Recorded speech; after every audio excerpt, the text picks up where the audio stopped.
J'ai été désignée comme présidente par le jury, c'est pourquoi je prends la parole et j'introduis cette soutenance de thèse, malheureusement en visioconférence, mais on est maintenant très habitué à cette modalité. Alors, pour la modalité de soutenance de thèse en visioconférence, on demande toujours aux membres du public de couper leur micro, bien sûr, mais également leur caméra. Nous-mêmes, les membres du jury, nous couperons nos caméras et micros pendant que Léonard fera sa présentation. Puis nous rétablirons les caméras et puis la personne du jury qui s'entretient avec Léonard activera son micro. Mais évidemment pas les autres. Donc, merci pour toutes les personnes qui ne sont pas membres du jury de couper dès à présent vos caméras. Je dis un mot sur la composition du jury. Donc, le jury est composé de Madame Inès Gomez-Chacon, qui est rapportrice de ce travail. De monsieur et qui est professeur à l'Université Complutense de Madrid, monsieur Fabien Emprunt, maître de conf HDR à l'Université de Reims, Champagne-Ardenne, madame Julia Pilet, maître de conférence à l'Université Paris-Est Créteil, comme membre invité madame Michèle Artigue, professeure émérite à l'Université de Paris. J'étais moi-même, donc Ghislaine Guedet de l'Université de Bretagne occidentale, j'étais l'autre rapporteur de cette thèse. Et puis les deux co-directeurs de thèse, Ma Blanchard de Cergy Paris Université et monsieur Fabrice Vandrebroek de l'Université de Paris, tous les deux professeurs. Voilà, pour la présentation du jury. Donc maintenant, je vais passer la parole à monsieur Sanchez pour une durée de 45 minutes maximum. Puis, nous aurons les échanges avec le jury. Vous voyez bien Inès dans les vignettes parce que moi je la revois pas. La deuxième Je vois pas page, Inès. elle était là tout à l'heure. Ah. Ah oui, effectivement, il y a un souci. Mais je leur ai envoyé le lien aussi. Oui.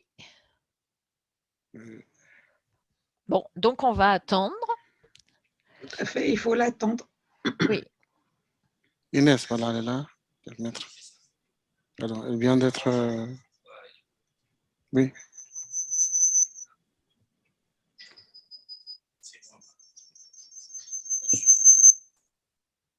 Voilà. Bonjour. Bonjour Désolée, Inès. toujours c'est que c'est fermé. Ah oui. Bon, eh bien, je vais commencer à faire la présentation, enfin, j'ai fait la présentation du jury en n'ayant pas remarqué que tu étais pas encore là. Mais comme tu connais déjà les membres Oui. du jury, je pense que on va pouvoir débuter la présentation.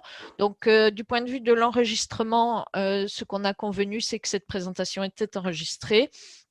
Et à l'issue de la présentation, il faudra penser à couper l'enregistrement. Évidemment, pendant la présentation et les échanges avec le jury, le public n'utilise pas non plus le chat. Voilà.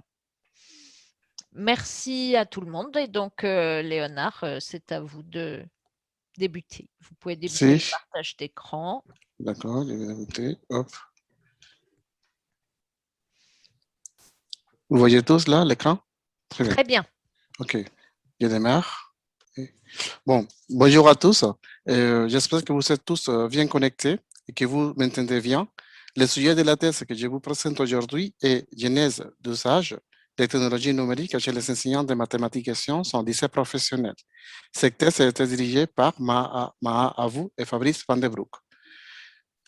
Nous avons structuré cette intervention de la façon suivante. Tout d'abord, pour une introduction générale, puis nous avons 4 parties. La première partie sur la problématique, le cadre théorique et la méthodologie. La deuxième partie sur les déterminantes des pratiques des enseignants étudiés. La troisième partie sur les genèses d'usage professionnel de TIS. Et la dernière partie, nous revenons vers nos résultats, les limites et perspectives. L'intégration des technologies dans l'enseignement est une préoccupation constante de la communauté d'éducation mathématique internationale. Deux études ECMI ont été réalisées à ce sujet. La première a été publiée en 1986 et la deuxième a été publiée 24 ans après, en 2010. En ce qui concerne le travail de l'enseignant de mathématiques avec les TIS, il a été un objet croissant d'études dans les champs de la didactique, de recherche en didactique de mathématiques dans les 2 dernières décennies. Nous inscrivons ce travail de thèse dans cette dynamique générale qui concerne les enseignants de mathématiques et les technologies numériques, communément appelées les TIS. Nous nous intéressons aux genèses d'usage des technologies par les enseignants et nous abordons nos questionnements par le biais de la modélisation des genèses d'usage des technologies numériques introduite en 2013 par Abou Blanchard et Van de Broek et qui ultérieurement été développée dans le cadre général de la double approche. Alors, ce test vise une étude qualitative de genèse d'usage des technologies chez les enseignants de mathématiques et sciences en lycée professionnel en France. Cependant, initialement, notre questionnement avait porté sur les effets d'une formation autiste sur les usages des technologies numériques chez les professeurs de mathématiques au Venezuela. Nous avions ciblé un groupe de stagiaires de mathématiques dans le cadre d'un dispositif de formation initiale des professeurs mis en place pour le gouvernement vénézuélien en 2015. Et nous, c'était donc intéressant d'étudier les genèses d'usage professionnel de TIS chez ce public suite à une formation en pratique enseignante réflexive avec les TIS à partir de vidéos de séances réelles en mathématiques. Des contraintes liées à la situation politique et sociale au Venezuela nous ont amenés à remanier ces projets et mener la recherche sur les genèses d'usage de technologies chez les enseignants débutants, mais plutôt dans un contexte français. Nous nous étions intéressés au public en lycée professionnel par 2 raisons.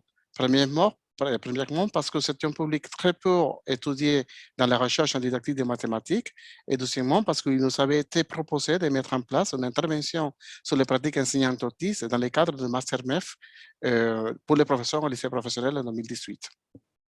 L'intervention a été conçue sur la méthodologie de la double approche, à savoir l'analyse des tâches et de roulement. Et pour cela, nous avons adapté au matériel que nous avons recueilli au moment donné. On s'intéresse donc aux genèses d'usage des technologies chez les enseignants au lycée professionnel, pas sous les effets d'une formation, mais plutôt par le biais d'un biais méthodologique dans nos interventions en formation. Alors, nous avons adopté le modèle théorique de genèse d'usage des TIS chez les enseignants. Le modèle de genèse d'usage de technologie proposé par Abou Blanchard considère la genèse instrumentale par l'enseignant comme inscrite dans les dynamiques plus globales, inscrites dans les différents contextes au cadre d'usage de technologie par les enseignants. Nous distinguons ici les genèses d'usage personnel et professionnel. Et les genèses d'usage personnel, en fait, concernent l'activité de l'enseignant non liée directement au métier de l'enseignant et qu'elle est liée plutôt à l'activité de l'enseignant qui est exercée dans les cadres privés. La genèse d'usage professionnel concerne une utilisation directement avec les élèves et qui s'exerce dans un cadre public d'utilisation des TIS. Mais nous prenons en compte aussi dans ce modèle, en fait, les genèses d'usage qui relient à la fois des genèses d'usage personnel et professionnel et qui concernent l'activité de l'enseignant en différé dans les projets de préparation. Celle-ci s'est exercée dans le cadre professionnel privé. Alors, le modèle de genèse d'usage de technologie, en fait, les genèses d'usage de technologie sont modélisés par des mouvements entre différents niveaux d'organisation des pratiques. Nous avons le niveau micro, qui se réfère aux automatismes et gestes professionnels de l'enseignant, le niveau local, qui se réfère à l'utilisation des TIS au quotidien, et le niveau global, qui se réfère à l'utilisation dans les projets globaux d'enseignement. Donc, dans ce modèle de genèse d'usage, en fait, on fait l'hypothèse qu'un enseignant qui débute avec les TIS ne dispose pas ni d'automatisme, d'une vision globale de l'enseignement avec les technologies. Donc, le niveau local est assez surchargé. Donc, la vision dynamique de ce modèle, en fait, considère qu'un enseignant, il va emprunter des automatismes liés, qui sont des niveaux micro, pour un premier mouvement, en fait, des automatismes qui sont liés au niveau micro pour soutenir son niveau local. Puis, les genèses d'usage sont déclinés pour deux mouvements. Le premier qui va du niveau local au niveau global et le deuxième qui va du niveau local au niveau micro. Et après, les pratiques se stabilisent de mouvement de niveau global au niveau local et de niveau micro au local. À Abou Blanchard, il propose aussi en fait trois axes pour analyser les pratiques enseignantes avec les TIS. Nous avons ainsi l'axe cognitif qui comporte tout ce qui se rapporte au choix des tâches qui peuvent influencer l'activité mathématique de l'élève avec les logiciels. Il est directement lié à la composante cognitive des pratiques et de la double approche. L'axe pragmatique qui comporte tout ce qui est lié au rôle de l'enseignant pendant le déroulement de séances, qui influence l'activité mathématique des élèves, qui est médiée par l'outil. Il est lié à la composante médiative de la double approche et va au-delà parce que dans cet axe-là, on considère les spécificités liées à l'utilisation de l'outil technologique. Et l'axe temporel qui comporte les choix de l'enseignant pour la gestion du temps et qui permettent de mieux comprendre en fait les choix et les actions de l'enseignant relativement aux axes cognitifs et pragmatiques. Abou Blanchard propose une réorganisation de la double approche pour analyser les pratiques enseignantes avec les TIS.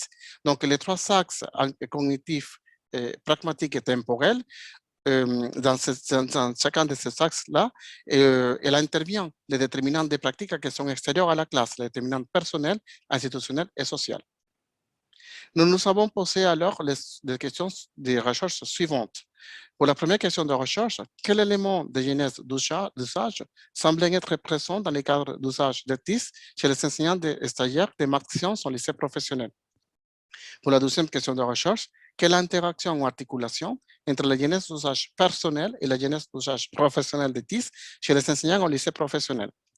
La troisième question de recherche, quelle évolution de l'activité de l'enseignant traduit ce mouvement de niveau local au niveau global des pratiques enseignantes avec les TIS? Pour la quatrième question de recherche, quelle évolution de l'activité de l'enseignant traduit ce mouvement de niveau local au niveau micro des pratiques enseignantes avec les TIS? Et dernièrement, nous nous posons cette question, la dernière question, quels facteurs extérieurs à la classe semblent déterminer la genèse d'usage et les évolutions de genèse d'usage?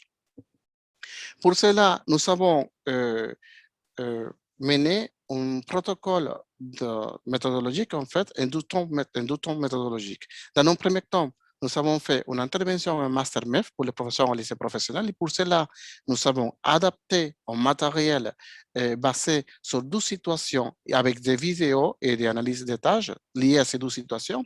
La première, pour les GeoGebra dans la conjecture d'une propriété géométrique et la deuxième, pour l'utilisation du tableur dans l'introduction des probabilités.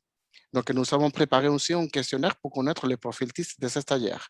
Nous avons donc provoqué, lors de notre intervention, des échanges entre les stagiaires et les intervenants de cette formation et des échanges et des discussions en fait collectives qui se sont posées. Nous avons donc recueilli le questionnaire, les réponses au questionnaire de profil TIS de ces stagiaires, les productions écrites et les fichiers élaborés parce que nous avons demandé une séance tableur pour l'introduction des probabilités. Et nous avons analysé toutes les interventions et les échanges lors de discussions collectives. Dans le deuxième temps méthodologique, nous avons suivi deux stagiaires, maintenant enseignantes, qui ont participé à cette formation, que nous appelons Kazi et Sally. Kazi dans l'Académie Paris et Sally dans l'Académie Créteil, puis dans l'Académie de Lyon. Chez Sally, nous avons enregistré 7 séances 10 et chez Sally, nous avons enregistré 6 séances 10. Nous avons donc analysé chacun des séances en utilisant la méthodologie de la double approche et nous avons complété ces analyses par des entretiens de debriefing et des questionnaires approfondis. Donc, la méthodologie que nous avons adaptée pour analyser nos données est celui-là proposé par les cadres de la double approche pour analyser les tâches et le déroulement. Cependant, nous avons pris en compte les spécificités qui ont trait au travail sur l'ordinateur. Du côté des tâches, par exemple, nous distinguons entre les connaissances instrumentales et manipulatoires que l'élève doit mettre en fonctionnement pour accomplir les tâches mathématiques via les logiciels. Nous distinguons entre l'instrumental mathématique et l'instrumental manipulatoire. Et du côté du déroulement, nous ciblons les types d'aide apportés par l'enseignant lors du déroulement des séances. Donc, et pour cela, nous avons adopté les outils et la distinction qu'Arbour et Rogalski font des aides instrumentales manipulatoires, IMANIP, ce qui se réfère au renvoi à la manipulation des logiciels sans lien avec les contenus mathématiques, et les aides instrumentales mathématiques qui mettent en relation les instruments avec les objets mathématiques. Donc, désormais, je vais vous présenter le résultat du premier temps de méthodologique qui se réfère aux déterminants des pratiques des enseignants au lycée professionnel. Nous avons repéré au premier temps méthodologique, en fait, quelques indices sur des usages de TIS chez ce groupe de stagiaires dans lequel nous avons intervenu. Quelques indices de genèse d'usage en TIS ont été mis en évidence et nous avons identifié deux stagiaires, Kadi et Sali, que nous l'avons suivi après. Ces indices, nous l'avons validés sur les axes cognitifs, grammatiques et temporels. Sur l'axe cognitif, certaines réponses au questionnaire ont fait intervenir l'axe cognitif. Par exemple, les choix des logiciels ont été faits selon les critères de contenu et les objectifs de chaque séance. Et ces choix ont été suivants justifiés et motivés par les déterminantes institutionnelles. Les échanges parmi les stagiaires que nous avons provoqués sur la place des TIS dans les programmes ont mis en évidence l'influence flagrante des déterminantes institutionnelles et personnelles sur les axes cognitifs, sur les choix des tâches spécifiquement, et notamment sur les stagiaires Kazi et Sali.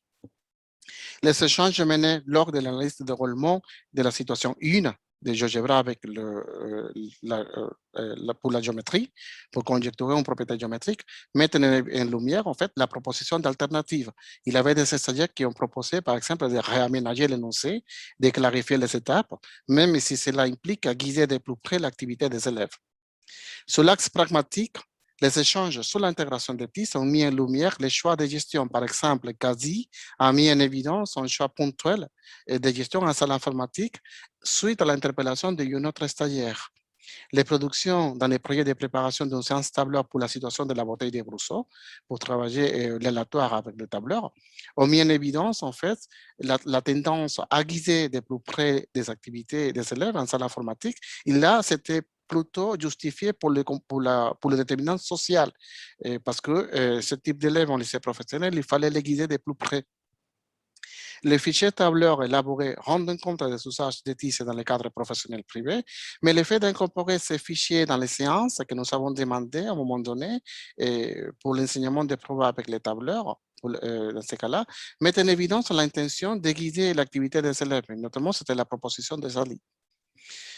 Sur l'axe temporel, c'est en réponse au questionnaire font également intervenir l'axe temporel. Par exemple, les choix des ressources logicielles utilisées dans les séances étaient motivés pour l'économie temporelle que ces logiciels permettent vis-à-vis les contenus traités. Et grâce à la facilité de précisément par les élèves. Généralement, les enseignants choisissaient GeoGebra parce que c'était le logiciel que les élèves ont utilisé en collège, par exemple. Donc, le précisément, c'était plus facile. Pourtant, nous avons trouvé seulement 2 stagiaires sociaux de la gestion du temps pendant une séance de TIS en salle informatique. Nous avons ainsi retenu chez les stagiaires en tant qu'enseignants de mathématiques et sciences en lycée professionnel leur tendance à guider l'activité mathématique instrumentale des élèves en salle info. Et ce guidage est un accompagnement qui était justifié et motivé par les déterminantes institutionnelles, sociales et personnelles. Donc, des pratiques en fait qui interviennent sur chacun des axes cognitifs, pragmatiques et temporels, comme nous l'avons dit dans la partie théorique. Désormais, je vais vous présenter le résultat de genèse d'usage professionnel de TIS chez les enseignants au lycée professionnel et nous nous focaliserons sur les stagiaires Kadi et Sali suivis pendant l'année scolaire suivante dans notre étude de genèse d'usage en lycée professionnel. Mais tout d'abord, je vais vous présenter la méthodologie pour l'analyse d'usage de TIS que nous avons utilisée pour faire une analyse fine des séances de cours. Déjà, nous avons retenu 3 indicateurs pour analyser nos séances, en fait. C'est le premier indicateur, ça réfère au niveau de guidage, jusqu'à quel degré un enseignant guide l'activité des élèves en salle info, jusqu'à même à isoler une tâche qui initialement était complexe. La prise en compte du niveau d'instrumentation des élèves, c'est le deuxième indicateur, et le troisième indicateur, l'impact des déterminants institutionnels et sociaux, soit du côté élève, soit du côté enseignant, sur l'activité déployée en classe. L'indicateur 1 et 3 sont issus du premier temps méthodologique, alors que l'indicateur 2 il était développé au fur et à mesure des analyses de déroulement. Donc, concernant l'indicateur A, nous avons dégagé certains sous-indicateurs. Par exemple, les catégories au niveau des guidages, que c'est l'indicateur A, nous retenons des sous-indicateurs en fonction de la nature de ces guidages. Est-ce que ces guidages, en fait, a trait à la gestion pour l'organisation du travail de l'élève, le GTE? Est-ce que ces guidages visent à la structuration du raisonnement mathématique, dit SRM? Ou est-ce que ces guidages visent un guidage du travail instrumental de l'élève quant à la gestion des jeunesse instrumentale des élèves? Et pour cela, nous distinguons entre un guidage qui est essentiellement un manipulatoire, dit instrumental manipulatoire, un guidage en fait qui embarque des connaissances mathématiques via les logiciels instrumental mathématiques. En plus, nous distinguons en fait le guidage individuel et collectif dans ce premier indicateur, la nature de ces guidages. En ce qui concerne l'indicateur 2, la prise en compte de l'instrumentation des élèves, nous retenons les sous-indicateurs suivants. La prise en compte du niveau de familiarisation de l'élève avec l'interface logicielle ou des outils spécifiques utilisés pour accomplir une tâche. La prise en compte par l'enseignant des connaissances mathématiques et leur mobilisation dans un contexte TIS, les SEMTIS. Cet sous-indicateur est un lien direct en fait avec l'instrumental mathématique et nous allons suivant les voir toujours ensemble. En ce qui concerne l'indicateur 3, l'influence de la déterminante sur les activités enseignantes, nous distinguons entre les déterminantes institutionnelles, sociales et personnelles qui pilotent très fortement les pratiques TIS des enseignants au lycée professionnel. Nous présentons dans ce tableau, en fait, les tableaux qui résument nos indicateurs et nos sous-indicateurs d'analyse. Donc, les données de chacune des séances, nous l'avons traité à l'aide d'un logiciel, le logiciel Transana, mais tout d'abord, dans une première étape, nous avons découpé les séances en phase et un épisode, et même un sous-épisode. Donc, nous avons défini ces critères dans le manuscrit. Dans la deuxième étape, nous avons causé dans la base de données de Transana, qui est un logiciel d'indexation des données. Là, on a une fenêtre typique de Transana dans laquelle nous voyons tous les éléments qui sont associés dans ce logiciel. Donc, Transana nous permet effectivement d'avoir une radiographie complète en plan large de toute la séance. Chaque couleur, en fait, correspond à chaque sous-indicateur au fur et à mesure de toute la séance. Et ça nous permet d'avoir effectivement une vision du comportement de chacun de ces sous-indicateurs au fur et à mesure d'une séance et d'une séance à l'autre. Donc, c'est ça qu'on appelle une carte de mots-clés issue de ce logiciel. Les résultats que nous avons obtenus sur la genèse d'usage des TIS chez l'enseignante Kazi nous amènent effectivement à analyser ces genèses d'usage des TIS directement dans nos usages directement avec les élèves. Donc, Kazi, par exemple, dans la séance 1 et 2, il avait proposé aux élèves une démarche d'investigation en salle informatique sur les équations de premier degré en utilisant GeoGebra sur l'ordinateur. Donc, dans cette séance, en fait, dans cette démarche d'investigation, Kadi demandait aux élèves l'utilisation de GeoGebra pour modéliser la transformation d'un parterre carré en un parterre triangulaire en utilisant la même bordure. Donc, elle avait fourni toutes les étapes d'élaboration avec le GeoGebra. Il s'agit donc des tâches qui, dans un contexte de covariation entre grandeurs géométriques, entre la longueur du carré et le périmètre du carré, le périmètre du triangle, dans laquelle nous avons repéré deux adaptations. La première adaptation qui concerne un changement entre cadres géométriques et algébriques, qui débouche effectivement à la résolution d'une équation, et la deuxième adaptation qui concerne l'utilisation des questions précédentes du problème des adaptations dans le sens de la double approche.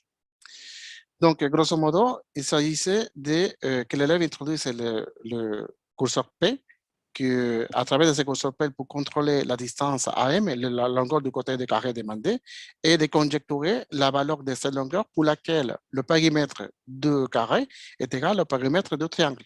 Donc là, l'élève, avec la construction qu'il faisait en GeoGebra, il conjecturait que la solution approchée était 4,3 et que le périmètre, en fait, à peu près, c'était 17,1, 17,2. Donc, ça motivait effectivement tout de suite à valider le résultat pour la résolution de cette équation de premier degré parce que GeoGebra donnait que la solution approchée. Donc là, nous voyons la carte des mots-clés issue de cette première séance chez Kadi. Nous voyons principalement en fait que la séance, chaque trait, et c'est très segmenté, c'est chaque épisode en fait, c'est une séance qui est assez individualisée. Et les phases en fait de gestion de travail individuel, elle écrase complètement la gestion de travail collectif pratiquement. Et là, nous voyons par exemple qu'il y a de l'instrumental mathématique individuel dans la phase de travail sur le logiciel et après dans la phase de travail papier-crayon. Nous voyons même RACRM collectif et RACRM individuel et nous constatons effectivement que certains extraits sont motivés pour les déterminants institutionnels, personnels et sociaux. Donc, la séance 2, que c'était le même contenu, mais avec une autre groupe donné à l'après-midi, et nous voyons un premier changement que nous appelons, nous référons comme micro-régulation. Il s'agit d'un indicateur qui apparaît sur l'instrumental mathématique collective qui n'existait pas le matin. Donc, nous considérons celui-là comme micro-régulation par rapport au matin et après-midi parce que Cathy, elle menait ses séances le matin et après, elle répétait la même séance à l'après-midi. Donc, ça nous permettait effectivement de faire des comparaisons. Donc, par exemple, ici, on a un épisode dans cette phase, en fait, dans laquelle nous avons causé un transana comme de la gestion du travail de l'élève avec la structuration des raisonnements mathématiques individuels. Dans cet extrait, quasi, dans ce guidage, en fait, quasi essaye que l'élève comprenne la notion d'inconnu dans une équation, et qu'elle comprenne en fait les consignes. Donc, elle essaie de structurer un raisonnement mathématique. Par exemple, un élève lui demande, Madame, c'est quoi l'inconnu? Et quasi lui dit, qu'est-ce qu'on cherche? Comme nous l'avons dit la séance passée, la question posée donne un indice sur l'inconnu. Après, l'élève lui dit, qu'est-ce qu'on cherche, le cadet le demande qu'est-ce qu'on cherche dans la problématique, et un autre élève, le cadet le dit, l'élève le dit la longueur du côté des carrés, et donc cadet le demande comment on appelle-t-on X dans une équation, et l'élève le dit l'inconnu. Donc c'est un guidage qui vise à la structuration de raisonnement mathématique. Alors que ce guidage, ça correspond à un épisode sur la phase de travail sur le logiciel, dans laquelle quasi son guidage est à l'intention que l'élève utilise l'outil de placement en géométrie dynamique pour accéder à la conjecture. Donc, c'est pour ça que ça se réfère en fait à l'instrumental mathématique avec les SMTIS sur les logiciels. Et dans ce troisième guidage, en fait, ça correspond à l'enfance de séance dans laquelle Kadi explicite les compétences acquises pendant toute la séance à partir des bulletins officiels. Et Kadi, ça réfère à ses capacités. Nous voyons ici, en fait, son attachement aux déterminants institutionnels. Et pour cela, par conséquence, nous l'avons codé comme de la gestion du travail de l'élève collectif, parce que c'était une phase collective avec un lien avec les déterminants institutionnels en fin de séance. Donc là, c'est la dernière séance de Kadi. Et cette séance de Kadi, il s'agissait d'utiliser GeoGebra sur tablette, en fait, et à la fin, la calculatrice pour valider le résultat, pour travailler la notion des fonctions linéaires, notamment la loi d'Ohm en physique. Et pour cette séance, Kadi, il avait pris des vraies données, dont TPD physique concernant des données entre l'intention des courants et la tension. Et donc, la relation entre les deux, ça donnait une fonction linéaire. Et nous voyons ici, en fait, dans cette séance, qu'il y a des particuliers par rapport aux autres, que les gestions de travail de l'élève collective, les phases de travail collective sont plus longues par rapport à la gestion de travail individuel. Même il apparaît des instrumentales manipulatoires qui sont collectifs, et à la fin des séances, un instrumental mathématique collective, avec une structuration de raisonnement mathématique collectif. Donc, nous nous demandons si les supports tablettes, en fait, favorisent finalement la mise en place des phases collectives de travail en salle info. Et donc, cette séance-là, avec les tablettes, en fait, a le même comportement avec la séance 5, qui était aussi sur les fluctuations de fréquence avec les tablettes. Et nous repérons même dans cette phase-là une phase de bilan intermédiaire qui vise à de l'instrumental manipulatoire intermédiaire qui n'existait pas auparavant. Et non, là, nous considérons celle-là comme une évolution sur l'axe pragmatique de Kadi. Et ça lui permet effectivement de mener une phase de bilan à la fin et se consagrant à des connaissances d'instrumental mathématique collectif avec une structuration de raisonnement mathématique collectif. Et nous considérons celui-là aussi comme une évolution. Par rapport à nos résultats, les limites et perspectives, l'enquête méthodologique en 12 tomes qui nous a permis de mieux cerner en fait les genèses d'usage des TIS chez les enseignants débutants. La première question de recherche en fait que nous avons posée, les constats pendant l'intervention nous sont alors permis de construire des indicateurs et des sous-indicateurs des usages des TIS dans les cadres privés et professionnels privés. Nous retenons principalement leur tendance à guider l'activité mathématique instrumentale des élèves en salle info. Et ces guidages sont motivés par les déterminants sociaux, institutionnels et personnels des pratiques. Donc, grosso modo, les résultats de notre première question de recherche, ça résume dans ces tableaux qui nous ont permis par la suite de faire une étude fine, une analyse fine en fait des séances. Sur la deuxième question de recherche, les réponses à cette question résultent du croisement de nos observations de classe, des entretiens de débriefing que nous avons réalisés et du questionnaire passé visant les profils d'usage de TIS. Pour cette question de recherche, en fait, ça réfère au deuxième tome méthodologique, effectivement. Donc, pour répondre, en fait, nous avons repéré des transferts qui, suivant se font du cadre privé au cadre professionnel public et même au cadre public d'utilisation des TIS. Et ce qui concerne Sali, par exemple, l'utilisation du tableur. L'utilisation des tableurs, en fait, Sali s'est déclarée être une utilisatrice experte de l'outil Excel dans son cadre privé et qu'elle transposait très bien à son cadre de la classe. Elle le disait dans plusieurs fois même pendant les déroulements, quel est l'intérêt des tableaux pour utiliser dans une entreprise, par exemple. Et notamment, Kadir l'utilise dans le questionnaire, il nous disait qu'il utilise beaucoup le tableur dans son entreprise familiale du bâtiment, liée au bâtiment. Elle me disait même qu'à un moment donné, elle avait appris des choses à sa formatrice TIS à l'aspect de Créteil à un moment donné, des choses de tableur.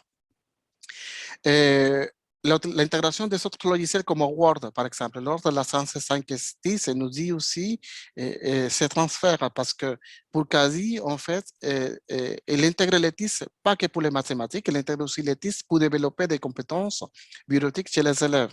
Donc, il me disait, ce sont des élèves qui vont aussi avoir des entreprises qui ont besoin des autres logiciels aussi qui vont lui permettre, en fait, de nourrir son profil professionnel. Donc, elle intégrait des autres logiciels.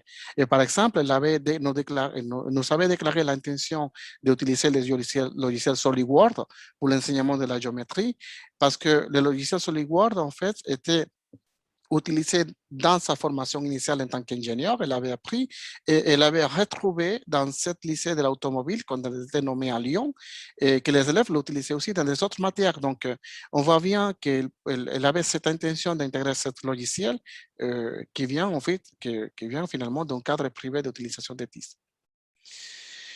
Par rapport à les évolutions du local au global, l'ensemble des progressions que nous avons retracées traduisent des évolutions des usages de niveau global, mais que ces usages ces évolutions viennent des usages au quotidien des technologies. Donc, soit au niveau local. Nous avons balisé la réponse à cette question sur les axes cognitifs, pragmatiques et temporels. Sur l'axe cognitif, en ce qui concerne Sali, et les tâches qui a proposé Sali pendant toutes ces séances, en fait, il exige des adaptations, mais ces adaptations sont progressives. Nous avons constaté que les premières activités TIS que Kazi avait proposées, les tâches n'exigeaient pas trop d'adaptation. Par contre, en revanche, les 3 dernières séances qui concernent la fonction de référence, la fonction carré et à la fonction linéaire et affine, dans laquelle elle demandait aux élèves d'explorer l'influence du paramètre K, A et B contrôlé par un curseur de GeoGebra sur les propriétés graphiques de ce type de fonction, nous constatons ici des adaptations des connaissances mathématiques, notamment des changements de cadres et de registres, notamment au sens de la double approche, des registres de représentation sémiotique. Les cours sont régulièrement structurés par compétences, d'abord, après pour une activité d'introduction, après la leçon sans ou avec les TIS, les cours, les QCM et des exercices, et après faire une évaluation finale, pareil comme on l'a fait dans ces séances hors TIS. Donc, on voit bien que globalement, ces séances sont structurées par rapport à comme on le fait dans les séances au quotidien. Donc, les activités sur les fonctions de référence de la séance 4, 5 et 6 introduisaient les chapitres. Et nous trouvons ici une utilisation des TIS assez originale parce que les TIS sont utilisés pour introduire de nouvelles notions mathématiques. Alors que généralement, nous trouvons les TIS que pour rappeler déjà des notions, mais quasi, et en fait, son intention était d'introduire le chapitre des fonctions de référence par le biais de GeoGebra et l'utilisation de Word. Et pour cela, les élèves n'avaient qu'à imprimer leur production et les coller dans le cahier court. Donc, c'est une façon originale de travailler. Alors, sur l'axe pragmatique, en ce qui concerne Sali, nous avons repéré des évolutions sur la gestion des contenus logiciels. Nous avons constaté des changements entre l'année 2018 et 2019. À Sali, nous l'avons observé en mai 2018 et après, nous l'avons observé la dernière séance, c'était en mai 2019. Donc, et nous avons constaté qu'en 2019, Sali pilotait l'apprisement des logiciels d'une façon collective à début de séance. Ça lui permettait de gagner du temps pendant sa séance et de se consacrer une fin de séance, effectivement, à mener une phase de bilan. Donc, nous considérons cela comme une progression sur l'axe pragmatique. Les cartes de mots-clés des séances de Sali mettent en lumière plusieurs choses. D'abord, l'intervention de la gestion du travail de l'élève en lien avec, progressivement, en lien avec de l'instrumental mathématique et la structuration de renseignement mathématique, notamment sur la gestion des adaptations des connaissances que nous avons repérées dans l'analyse des tâches. Les cartes de mots-clés aussi mettent en lumière un équilibre progressif entre le nombre de phases individuelles et collectives et mettent en évidence aussi l'installation progressive des phases de bilan visant des connaissances mathématiques et instrumentales. Par exemple, dans la séance 6, où Kadi a pris 5 minutes en fin de séance pour faire un bilan sur les outils utilisés à GeoGebra, à la fois sur les propriétés géométriques de la fonction, dans ce cas-là, de la fonction affine et la fonction linéaire, donc B est égal à 0. Sur l'axe temporel, et ce qui concerne les CASI, nous constatons chez CASI l'intégration dans une temporalité globale d'un système de ressources et de support logiciel sur deux des trois domaines du programme au bulletin officiel. Par exemple, sur le domaine d'algèbre, d'analyse et de statistique et probabilité. Nous constatons aussi l'évolution sur l'axe temporel par rapport au changement déclaré fait à l'activité TIS, l'activité des séances 1 et 2, et que ça lui permet de gagner du temps et de consacrer une phase de bilan à la fin, et que cela impacte l'axe cognitif et pragmatique. En fait, la séance 1 et 2, l'activité TIS qu'il avait proposée, Kadi l'avait proposé aussi en 2018, mais en 2018, tout à fait. Et en 2018, en 2019, il me disait, de cette activité, j'ai changé beaucoup de choses l'année dernière parce que j'avais des choses qui ne servaient à rien, qui improvisaient finalement les élèves. Ça me permet de me consacrer à l'essentiel et de mener une phase de bilan. Les rapports des cartes de mots-clés témoignent des irrégularités dans les distributions des temps collectifs individuels, donc nous ne pouvons pas conclure à cet égard. Alors, sur l'axe temporel, en ce qui concerne Sali, en fait, concerne effectivement à la mise en place progressive des phases de bilan comme conséquence d'une matrice graduelle de gestion du temps. Et c'était l'évolution majeure que nous avons vue de mai 2018 en mai 2019. Le rapport et cartes de mots-clés des séances mettent en évidence en fait un équilibre temporel entre le temps dédié aux phases de travail individuel et le temps dédié au temps dédié aux phases de travail collectif. Les cartes de mots-clés et les rapports qui sont issus de GeoGebra, de Transana, nous ont permis effectivement de constater cet équilibre progressif qui se construit au fur et à mesure. Donc, nous considérons celui-là comme une évolution sur l'axe temporel. Et sur une temporalité globale, nous constatons aussi chez Sali l'intégration d'un système de ressources dans le domaine mathématique assez représentatif du bulletin officiel. Et pour la classe de seconde professionnelle, nous trouvons par exemple dans la première séance en mai 2018 l'utilisation des tableaux dans le domaine d'analyse pour les suites. Et en 2019, l'utilisation de GeoGebra pour le domaine des fonctions, par exemple.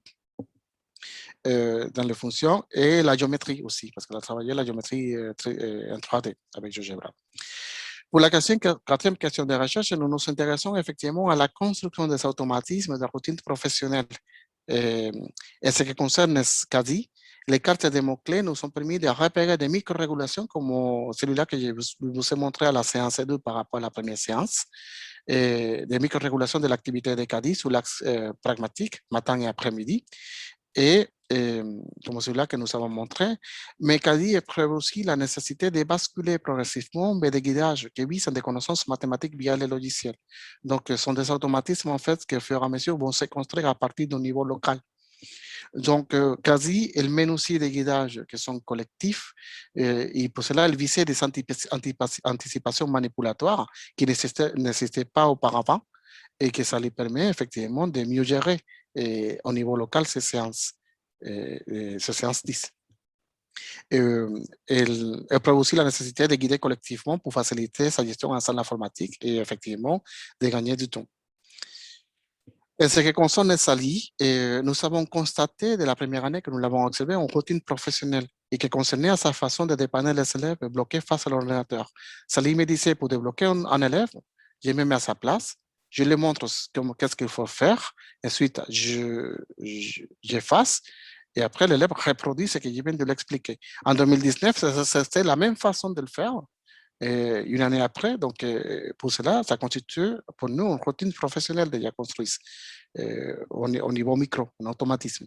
Une autre routine professionnelle consiste sur la manière en fait d'organiser aussi habituellement ces enseignements Ortiz et qui intervient sur la façon d'organiser ces enseignements, y compris les moments d'évaluation avec les TIS.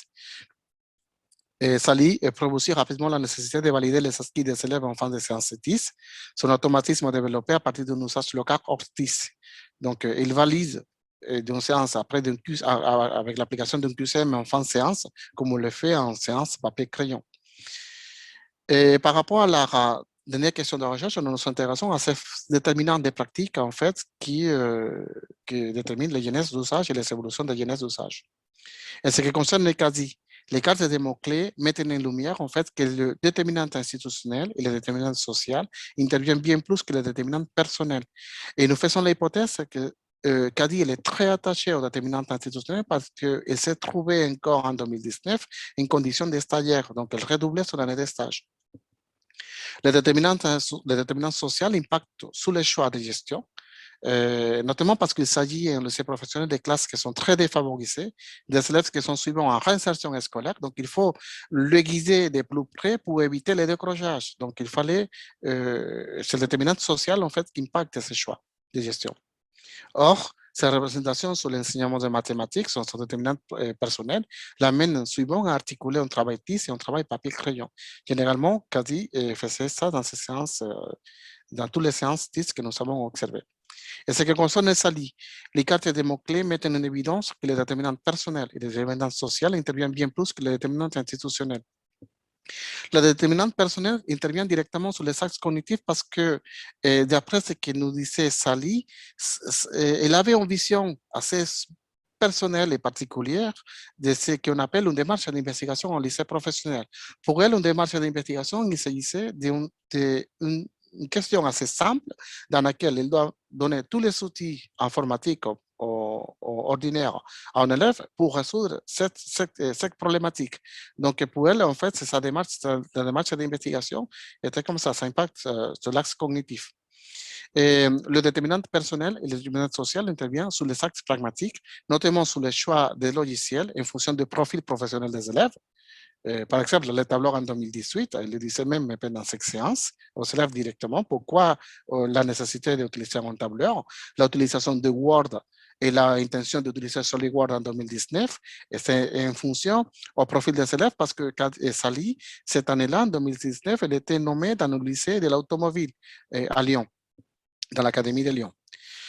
Donc, nous revenons maintenant sur nos limites et perspectives ouvertes.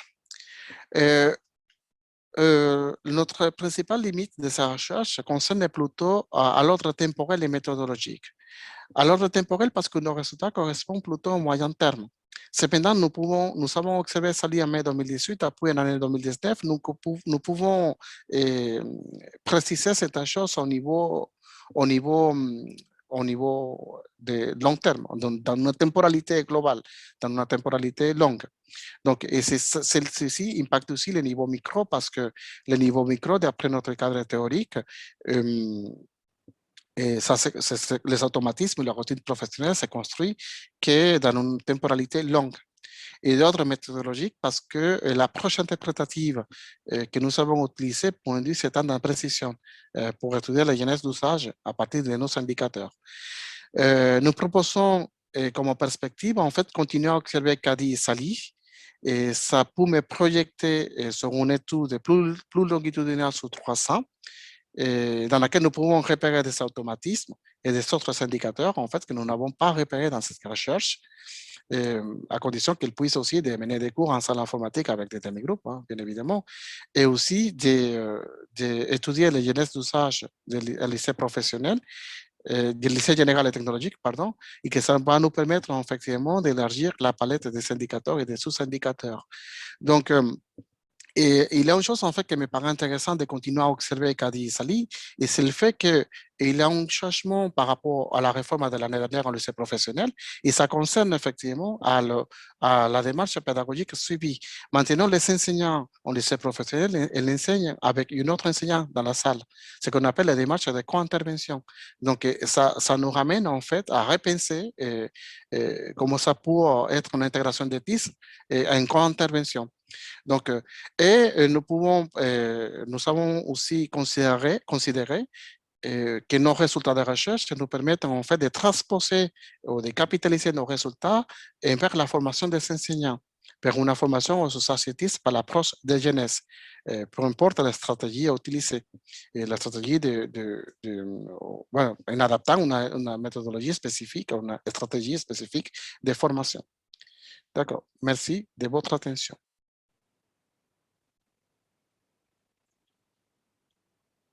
Oui.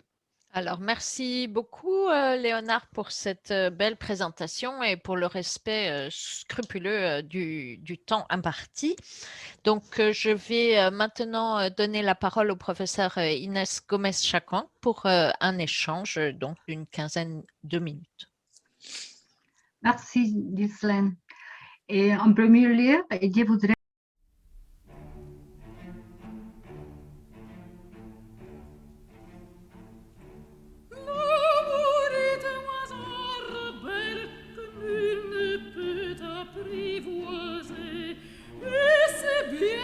Donc, voilà, le jury s'est retiré pour délibérer, comme vous l'avez vu, et il a donc écrit un petit texte rapport dont je vais vous donner brièvement lecture.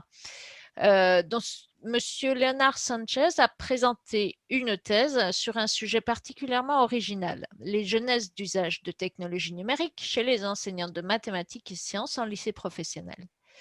Très peu de recherches en didactique des mathématiques ont abordé ce contexte de l'enseignement professionnel. De plus, combiner ce contexte particulier avec la question des usages des technologies est complexe et particulièrement pertinent. Monsieur Sanchez a choisi des cadres théoriques adaptés à son thème, qu'il s'est approprié pour construire sa méthodologie et mener ses analyses. Il a effectué un recueil de données particulièrement riche, notamment avec le suivi de 2 professeurs sur une durée de 2 ans. L'organisation de son étude en 2 temps a permis une première phase d'analyse qui ont permis à nous de construire des indicateurs pour la seconde phase d'analyse. Ces analyses, menées dans la seconde phase, ont été réalisées de manière fine et détaillée. Le manuscrit de thèse est bien structuré et agréable à lire. Monsieur Sanchez a fait une présentation orale très claire et synthétique qui rend compte du travail obtenu avec des exemples illustratifs bien choisis et une mise en évidence des principaux résultats obtenus. Les échanges avec le jury ont été riches et constructifs. Monsieur Sanchez a répondu aux questions en montrant une bonne maîtrise de son sujet. Le jury a souligné les nombreuses perspectives ouvertes par ce travail et il encourage Monsieur Sanchez à publier des articles issus de cette recherche. Et en cohérence avec toutes ces remarques, le jury vous considère admis au diplôme de doctorat et donc digne de porter le titre de docteur de l'Université de Paris. Voilà, félicitations à nouveau. Merci, merci. Merci. Félicitations. Bon, merci à tous. Hein. Je vous dis déjà, merci à tous. Je ne sais pas si je peux lire les remerciements de la thèse un peu. J'ai le temps de le faire? Bah Oui, oui, rapidement. une petite Bon, je quand même. voudrais, bah, c'est long, hein, mais je vais essayer de résumer. Je Oui. voudrais remercier tout d'abord mes directeurs de thèse, Ma et Fabrice, pour l'engagement et la confiance qu'ils m'ont dispensé tout au long de ce chemin. Sans leur détermination et leur encouragement, je n'aurais pas pu poursuivre cette thèse dû à mes difficultés auxquelles j'étais soumis. Mais c'est surtout pour la patience que vous avez eue d'avoir honté ça à 21 heures, avec 21 heures par cours par semaine, qui se cachait parfois parce qu'il n'y avait pas le travail complet. Je remercie énormément aussi Michel Artigue pour son encouragement constant depuis mon arrivée en France en 2013, de m'avoir accueilli pour la réalisation de mon master, pour les relectures qu'il m'a fait, pour les corrections du français aussi qu'il m'a fait de chapitres de quasi et pour toutes les discussions qu'on a eues à mon sujet de thèse. Merci à Ghislaine Guédé, à Inès Gomez-Chacon, qui m'ont fait l'honneur d'être rapportrice de ma thèse pour la lecture minutieuse et attentive de ces manuscrits, leur appréciation, leurs remarques et conseils qui m'ont permis de nourrir mes réflexions concernant l'intégration de la technologie de l'enseignement et la formation des enseignants de mathématiques. Merci aux autres membres de jury. Merci à Fabien Emprunt pour sa remarque, notamment dans le conseil qu'il m'a donné pour l'accompagnement qu'il m'a fourni dans mes comités de thèse. Merci à Julia Pilet, à Michel Artigue aussi pour l'intérêt qu'ils ont porté à mon travail. Je remercie énormément Luz Martinez, ici présente aussi, pour m'avoir permis d'accéder à sa salle de formation à l'ESPEC Créteil, aujourd'hui l'ESPEC, pour ses conseils, les échanges et tous les soutiens moraux qu'il m'a apporté depuis mon arrivée en France en 2013. Merci Luz, sans toi, je n'aurais pas pu réaménager ce travail de thèse et le réorienter vers l'enseignement professionnel en France. Merci à tout l'ensemble de la promotion de l'ESPEC de Créteil. Je remercie aussi aux enseignantes Kadi et Sally de m'avoir permis aussi d'accéder à sa salle de cours, aussi pour les entretiens, pour toute la disposition de travail. Je remercie au chef d'établissement dans lequel je fais mes observations. Je remercie à tous les membres du laboratoire de didactique André Revaux, dans lequel ma directrice est la directrice, parce que dans ce laboratoire, on a une sorte d'intelligence collective, en fait, qui nous permet d'évoluer en tant que chercheurs. Merci à Rita Canfour Armalé, parce qu'elle m'a aidé beaucoup aussi avec les Transana. Je remercie à tous les jeunes chercheurs du labo, à Zoé, à Sia, à Valentin, à Alice, à Inès, Soledad, 40 ans, à Macarena, à Dorian, qui dans le groupe de jeunes chercheurs m'ont aussi beaucoup aidé. Merci à Sia aussi pour tous les échanges qu'on a eus, et au sein à Blandine aussi, et dans tout mes travaux de thèse. Merci à Madame Anne-Marie Philippe Moon. Merci également à ma collègue de français, Sandrine Lamoureux, pour ses lectures minutieuses de ces manuscrits. Merci à tous mes collègues, membres de l'équipe de mathématiques du lycée Joliot-Curie à Nanterre, dans laquelle on a ici certains, pour Nadia est là, et dans laquelle j'exerce mon métier d'enseignant depuis 5 ans. Merci à tous mes amis, à la bande latina du labo. Merci aussi Carmen pour tous les moments partagés en France avec moi. Et, bon, je remercie énormément aussi à mes collègues du Venezuela, de l'Association vénézuélienne d'éducation mathématique, qui m'ont toujours soutenu dans ces projets. Et là, ils sont là, présents maintenant, le professeur Mario Arrièche, qui a encadré mon mémoire de master à Maracay, à un moment donné, au Venezuela. C'était avec lui que j'ai rencontré la didactique française, en fait. Et là, j'ai commencé à travailler. Je me suis dit, je vais aller en France pour faire un doctorat. Merci à Freddy González, parce que lui, il m'a toujours encouragé pour la passion qu'il m'a transmise vers la recherche en éducation mathématique. Merci à Walter, à Yolanda Serres, à Blanca Quevedo, à Hugo Parra, à Angélica María Martínez pour tous les soutiens. Et bon, merci vraiment à tous, à Jorge, a Diana, a Andrea Pizarro de estar aquí también, a tous les collègues latinos, en fait, parce que nous avons fait en sorte de synergie, on a créé la banda latina de LDAR. sais pas si vous avez entendu ça. Et non, voilà. C'est la bande, en fait, que nous a... la bande latina del LDR, c'est un groupe de latinos. Et là, on a beaucoup partagé et discuté entre nous. Est-ce que Et vous avez une section spéciale dans la chorale du LDAR avec des chansons plus locales? oui, avec Cécile, qui nous aussi avec le remerciements, on avait fait des chansons de l'Amérique latine. Ah, Parce que ben, yo chanté la chorale aussi un peu avec Cécile. de toute façon, pour toutes les thèses en visio là, de ces jours-ci, on prend des notes et il y aura un moment où on aura le droit à nouveau de se voir et on fera un rattrapage de tous les pots de thèse qu'on n'a pas pu faire. Ah, ça sera bien. Donc, je note et tu prépareras les chansons pour ce moment-là. Bien sûr, avec plaisir. Merci. Et moi, Gisèle. qu'est-ce que tu m'as emmené parce qu'on est tous les deux là. Ah oui, c'est vrai. Ah, Ah yo oui? te ramené un salade de fruits. Là. Ah, c'est bien. Ok. Mais il y a Asia aussi qui est au bureau. Ah, c'est la côté. Oui. On ne peut même pas l'avoir en verre. Gracias. Bon, Bon, écoutez, merci à tous et merci pour votre remarque en fait. Maintenant, je vais vous passer à passer mon concours dans l'éducation nationale ah oui. et voilà. Et pourquoi pas devenir formateur, de combiner la formation avec l'enseignement. Et je pense que la thèse, ça va servir beaucoup à ça. Et vraiment, donc merci, je vous remercie énormément d'être là. Alors, un Merci dernier beaucoup. applaudissement. Tout le monde, Voilà. vous pouvez mettre vos micros. Vos applaudissements. Bravo. Voilà. Bravo Léonard. Merci. Bravo Bravo, Léo. bravo. Merci beaucoup. Lo mereces. Au revoir. Au revoir. Merci à tous. Merci. Au revoir, Au revoir. Au revoir Léonard. Gracias, Edgar. Au revoir. Au revoir. Luego te llamo, Leona. Adiós. Gracias, Edgar. Sí, felicitaciones. Gracias, Andrea. Au revoir Jorge. Au revoir. Ah, Jorge, Martín. Salúdame a tu mamá. Leonard, parece que Angélica consiguió entrar. Sí, sí, yo la tengo por aquí. Ah, sí, ahí aparece Angélica.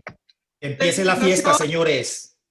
Sí. Sí, Un abrazo a tu madre, Leonard. Sí. Un abrazo a tu madre. muchas gracias, Andrea. Sí. Por aquí está la profesora Michelle Artiga, ya no se ha ido todavía, ella habla muy bien español, ella conoce a Freddy. Yo creo que tú conoces a Freddy, ¿no, Michelle? Claro, Hola, claro. hola Michelle, buenos días. Freddy, ¿qué tal? Y hola Andrea. Hola, Andrea, Michelle. Y Jorge, sí. Hola Qué Michelle. gusto, qué gusto. Qué gusto verles. Bueno, Sí. Bueno, muchísimas gracias a todos. Angélica, Lindo. ¿puedes hablar? Felicitaciones. Más esperado del laboratorio, Felicitaciones. felicitaciones. Muchas Gracias, felicitaciones. amiga, gracias. Qué lindo a todos. Qué bonito grupo estuvo acompañándote. Qué Sí, maravilla. sí, gracias a todos, de verdad. Fue un momento muy Qué especial. lindo. Ay, qué bonito. Gracias. Ya me liberé, ya me liberé. ¿qué podemos celebrar? En un Sí, ¿Qué Leonard? ¿Dónde estás? ¿Dónde estás, Leonard? en la universidad, ¿no? Vale. Oye, bravo, ¿eh?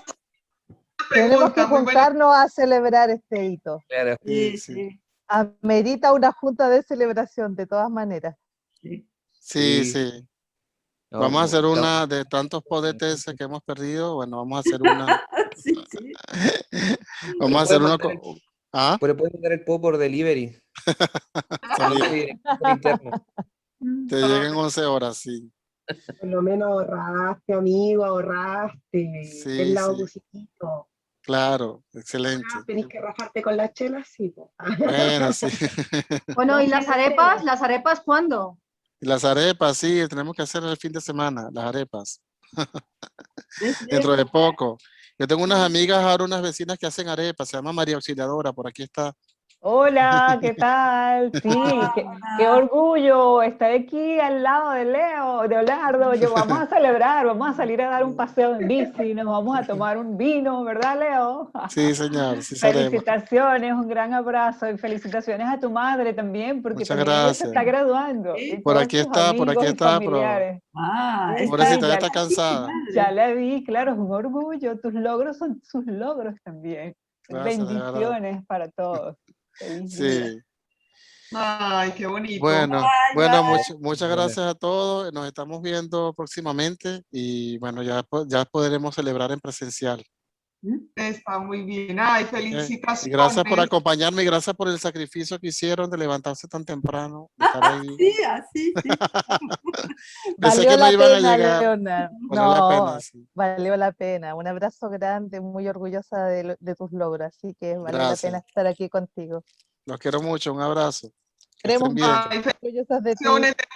Un abrazo a Chao. todos, que estén muy bien. Chao, besos. Un Hasta gusto luego. conocerlos. Besos. Gusto, sí, a los que no conozco, un gusto. Gracias, Sole. Besos.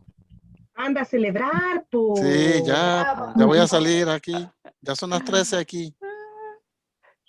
¿Ah? Quiero darle las gracias especialmente a Michelle por ese apoyo que te ofreció y que ella esté segura que esa siembra que ella hizo y ese acompañamiento que ella te dio a ti en particular, lo asumimos todos los venezolanos como un apoyo a todos nosotros en este momento difícil por el cual está atravesando nuestro país, y que esto de verdad es una muy buena noticia científica y académica que vale la pena compartirla, y no ha sido sacrificio el estar aquí temprano, sino al contrario, un orgullo de poder compartir esta fiesta académica contigo, Leonard, en particular, y con todos los académicos, profesores y profesoras que te estuvieron acompañando en este proceso.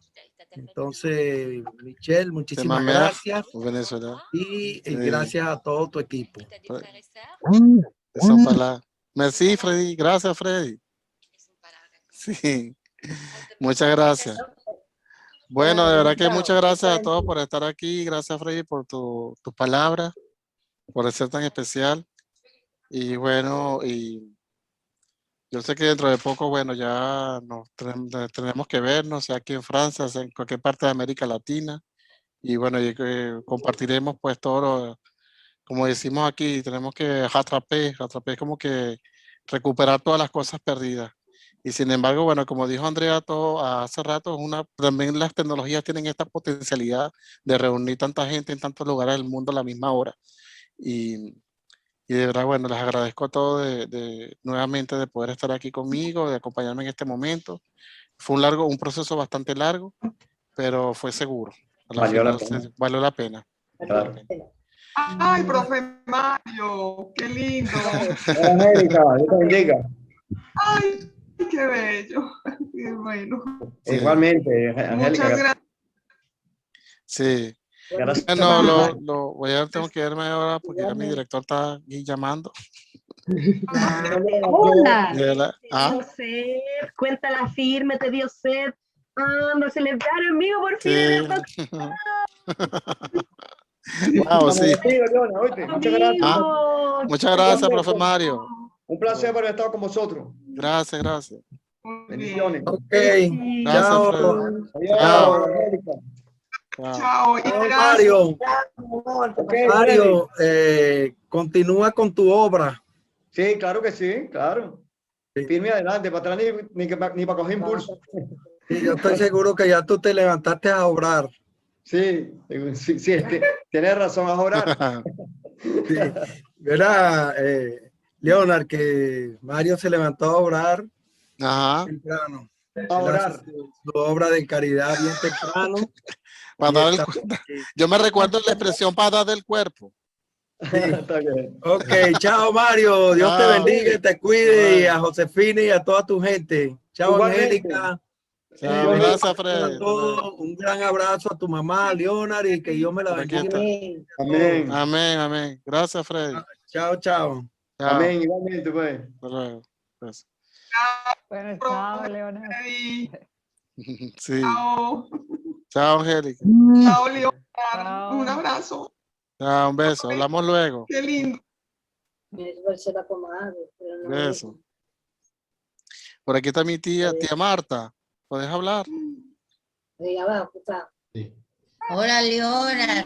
Tía, ¿Cómo bendición. estás? ¿Viste la presentación? Dios te bendiga, te quiero mucho, hijo, que Dios te acompañe siempre. Gracias, tía. Muy Amén. contenta por ese triunfo tuyo, te deseo muchos éxitos. Gracias, tía. Felicidades, hijo, te queremos mucho. Les recibe Gracias. los saludos de todos aquí en la casa. Gracias, tía. Por ahí está Francisquito también, ¿no? Está a tu lado, Francisquito. Primo, ¿todo bien? ¿Cómo estás, primo? ¿Todo bien? Sí. Oye, mi papá no fue para allá, ¿no lo dejaron allí? No pudo venir porque tú sabes que tiene el carro malo. Ah, ya. Y a lo mejor no halló quien lo trajera para acá, para la casa. Ah, Bueno, ok. Leonard, bueno, estamos muy contentos por tu triunfo y que sigas disfrutando de este triunfo que tienes y que te sigas mejorando, pues. Claro, pues, gracias, tía. Amén. Por ahí dicen, Oye, por ahí me dijeron unas muchachas que yo salí estudioso a ti, no sé por qué dicen ellos. Ah, Por ahí me dijeron Omercy y, ¿cómo se llama? Omercy y la prima que estaba en España, Omercy, que yo vi que salía estudioso a ti. y María, Y María Eugenia. Sí. Ah, Y me dijeron esto ya por fin vas a defender esa tesis, porque ya pensamos que ibas a ser como tía Marta, que toda la vida estudiando. no, pero eso es muy bueno, Irene. Ese es bueno, Te sí. felicito porque has salido muy bien, gracias a Dios. Ya, Y bueno, le gracias a dirán. los profesores también. Sí, sí. Ya le dirán a mi papá cómo fue la cosa. Porque yo Bueno, creo que estaba aquí. cómo no. Dale. Bueno, muchas gracias entonces nuevamente y ya nos veremos próximamente entonces. Esperamos Ya, verte pronto. Ya, yo quiero ir para Coro y quiero ir para Chile también. Voy a ir para Chile. ¿Vas a Chile? Me gustaría ir ¿Cuándo vas para a Chile. Después que vaya a Venezuela. Tienes que está venir en bien. gira, tienes que venir en gira por De América gira, Latina. de gira en América Latina, exacto. Felicitaciones. Dale, bueno, gracias amiga Diana. Un abrazo. Bueno, entonces nos estamos en contacto. Ya luego, ya nos veremos próximamente. Bendición, Bueno, mamá. Leona. Ya va a hablar. Amiguito. Chao. Chao, pues hasta Te luego. esperamos ver pronto. Chao, mi Dios amor. quiere. Chao, besos. Voy a Chao. salir entonces. Hasta luego. Chao. Besos.